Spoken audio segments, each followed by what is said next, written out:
செய்திச் சுருக்கம். தனியார் பள்ளிகளை வளர்க்க அரசு பள்ளிகளை மூடுவதா? 207 பள்ளிகள் மூடல். பழனிசாமி கண்டனம். அதிமுக பொதுச் செயலாளர் பழனிசாமியின் அறிக்கை. தமிழக கல்வித்துறையை முதல்வர் ஸ்டாலின் தலைமையிலான திமுக ஆட்சி சீரழித்து விட்டது. பிற்படுத்தப்பட்டோர் நலத்துறை நடத்தும் கள்ளர் பள்ளியில் போதுமான ஆசிரியர்கள் இல்லை. அரசு பள்ளிகள் அருகிலேயே கஞ்சா போன்ற போதைப் பொருட்கள் விற்கப்படுவதை நான் சுட்டிக்காட்டியும் எந்த நடவடிக்கையும் எடுக்கவில்லை. கல்வித்துறை அமைச்சராக இருப்பவர் உதயநிதியின் ரசிகர் மன்ற தலைவராக மட்டுமே செயல்படுவது வெட்கக்கேடானது. திமுக குடும்பத்தினர் மற்றும் தனியார் பள்ளிகளை வாழ வைப்பதற்காக தமிழகம் முழுவதும் 207 அரசு பள்ளிகளை ஸ்டாலின் அரசு மூடியுள்ளது. இதை வன்மையாக கண்டிக்கிறேன். அந்த இடங்களை தனியாருக்கு தாரை வார்க்க முயற்சிக்கிறார்கள். அதிமுக ஆட்சியில் கொண்டுவரப்பட்ட இலவச லேப்டாப், தாலிக்கு தங்கம் போன்ற நலத்திட்டங்களை திமுக அரசு நிறுத்தியதோடு எந்த அடிப்படை வசதிகளும் செய்து தராமல் அப்பாவி மக்களை தனியார் பள்ளிகளுக்கு ஓட செய்து விட்டார்கள். பிறப்பு விகிதம் குறைவு, தனியார் பள்ளி மோகத்தால் அரசு பள்ளிகளில் சேர்க்கை குறைந்து மூடப்பட்டதாக பள்ளி கல்வித்துறை சொல்கிறது. ஏழை மாணவர்களின் நலன் கருதி மூடப்பட்ட 207 பள்ளிகளை திறந்து சேர்க்கையை அதிகரிக்க நடவடிக்கை எடுக்க வேண்டும் என்று பழனிசாமி வலியுறுத்தியுள்ளார். காவு வாங்கும் மின்கம்பங்கள், கார் கம்பெனி ஊழியர் மரணம். இன்னும் எத்தனை உயிர் வேண்டும்?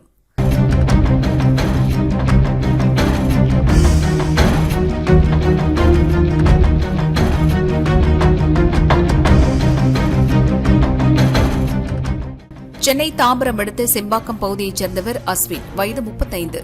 தனியார் கார் கம்பெனியில் வேலை பார்த்து வந்தார். பேக்கரிக்கு நேற்று பைக்கில் சென்றார். வண்டியை சாலையோரம் நிறுத்திவிட்டு கடைக்கு செல்ல நடந்தார். அப்போது மின்கம்பத்தில் கட்டப்பட்டிருந்த இன்டர்நெட் கேபிள் அவர் மீது பட்டதில் மின்சாரம் தாக்கியது. அக்கம்பக்கத்தினர் உடனடியாக அஸ்வினை 108 ஆம்புலன்ஸ் மூலம் குரோம்பேட்டை அரசு மருத்துவமனைக்கு அனுப்பி வைத்தனர். அங்கு பரிசோதித்த டாக்டர்கள் அஸ்வின் ஏற்கனவே இறந்துவிட்டதாக தெரிவித்தனர். சேலையூர் போலீசார் சம்பவ இடத்தை ஆய்வு செய்து விசாரித்தனர். முதற்கட்ட விசாரணையில் மின்கம்பத்தில் தனியார் நிறுவனங்களின் நெட்வொர்க் கேபிள்கள் கட்டப்பட்டுள்ளன.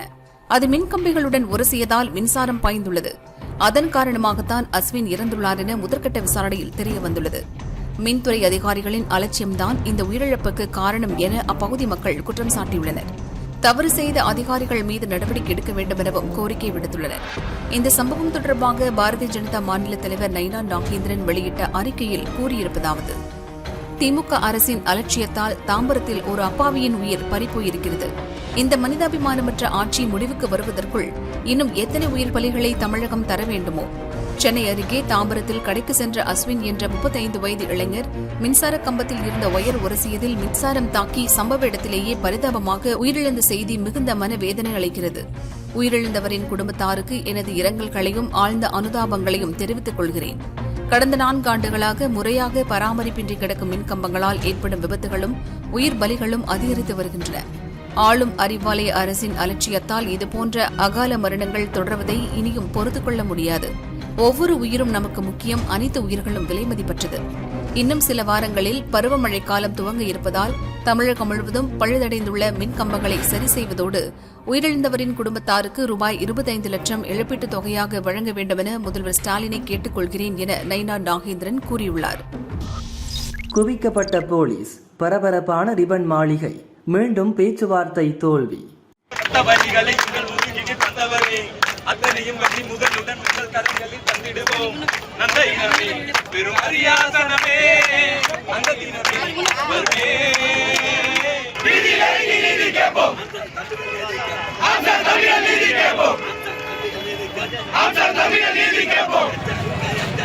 எச்சரிக்கை எச்சரிக்கை, ஓய மாட்டோம் ஓய மாட்டோம். கைது செய் கைது செய். சென்னை ரிபன் மாளிகையை முற்றுகையிட்டு தூய்மை பணியாளர்கள் 13வது நாளாக போராட்டத்தில் ஈடுபட்டு வருகின்றனர். குப்பை சேகரிப்பு பணிகளை தனியார் மயமாக்குவதற்கு எதிர்ப்பு, பணி நிரந்தரம் இவர்களது முக்கிய கோரிக்கையாக உள்ளது. அவர்களுக்கு வழங்கப்படும் சலுகைகளை சுட்டிக்காட்டி வேலைக்கு திரும்புமாறு சென்னை மாநகராட்சி நேற்று அழைப்பு விடுத்தது. சென்னை மாநகராட்சி வெளியிட்டுள்ள அறிக்கை முழுக்க முழுக்க தவறானது என அவர்கள் போராட்டத்தை தொடர்ந்தனர்.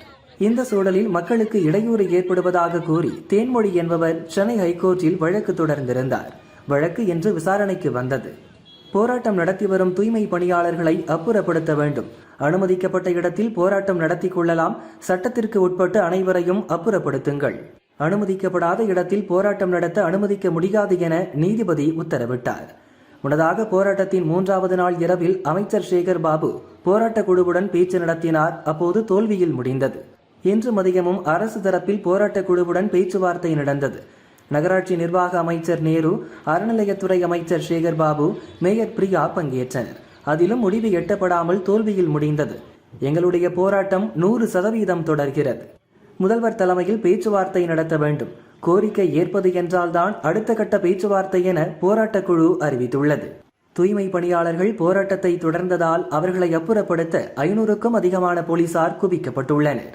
ரிப்பன் மாளிகை மூடப்பட்டு போலீசார் தயார் நிலையில் உள்ளனர். தூய்மை பணியாளர்களுக்கு ஆதரவாக தாவேக தொண்டர்கள் சிலரும் குவிந்துள்ளனர். பாஜக மூத்த தலைவர் தமிழிசை தூய்மை பணியாளர்களை சந்திக்க செல்வதாக அறிவிப்பினை வெளியிட்டார். அவரை தடுத்து வீட்டு முன்பு போலீசார் பேச்சு நடத்தி வருகின்றனர்.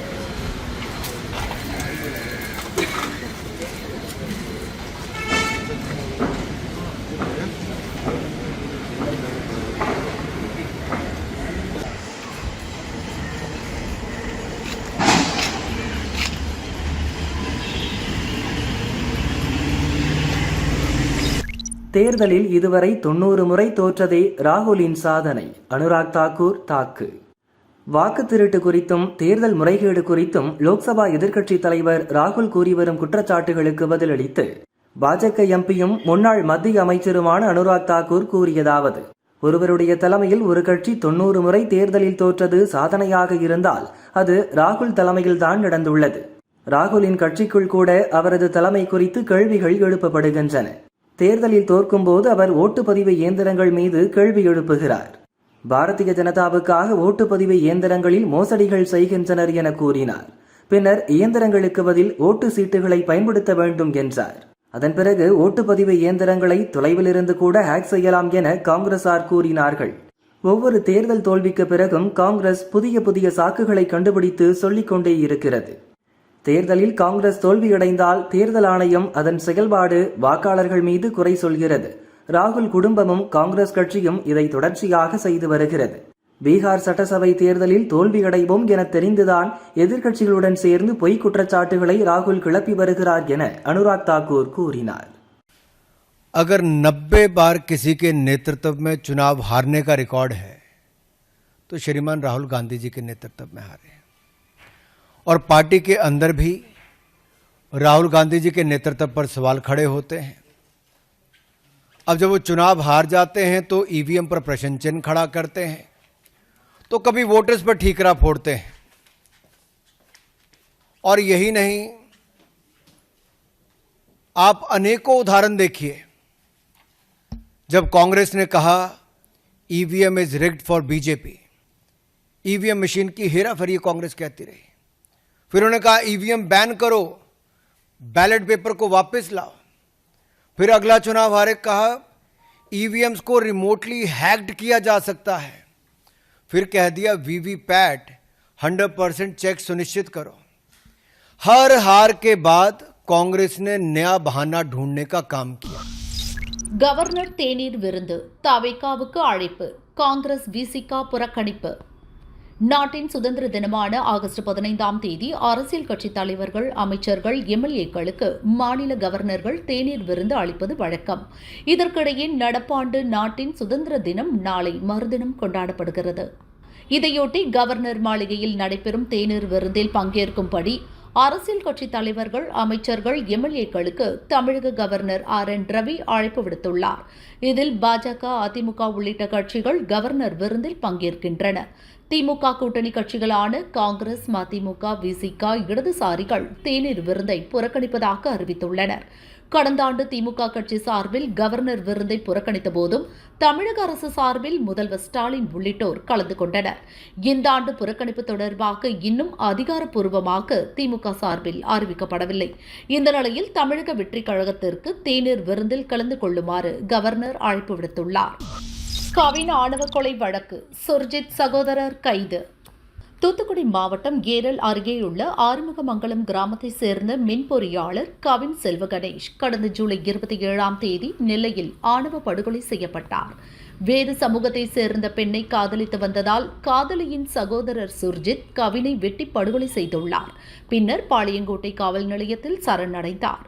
அவர் மீது வன்கொடுமை தடுப்பு சட்டம் மற்றும் குண்டர் சட்டத்தின் கீழ் வழக்கு பதிவு செய்யப்பட்டது. கவின்குமார் காதலித்த இளம்பெண்ணின் பெற்றோரான போலீஸ் சப் இன்ஸ்பெக்டர் தம்பதி சரவணன் கிருஷ்ணவேணி சஸ்பெண்ட் செய்யப்பட்டனர். சுர்ஜித்தின் தந்தை சரவணன் கைது செய்யப்பட்டார். இதனிடையே இந்த வழக்கை சிபிசிஐடிக்கு மாற்றி தமிழக அரசு உத்தரவிட்டது.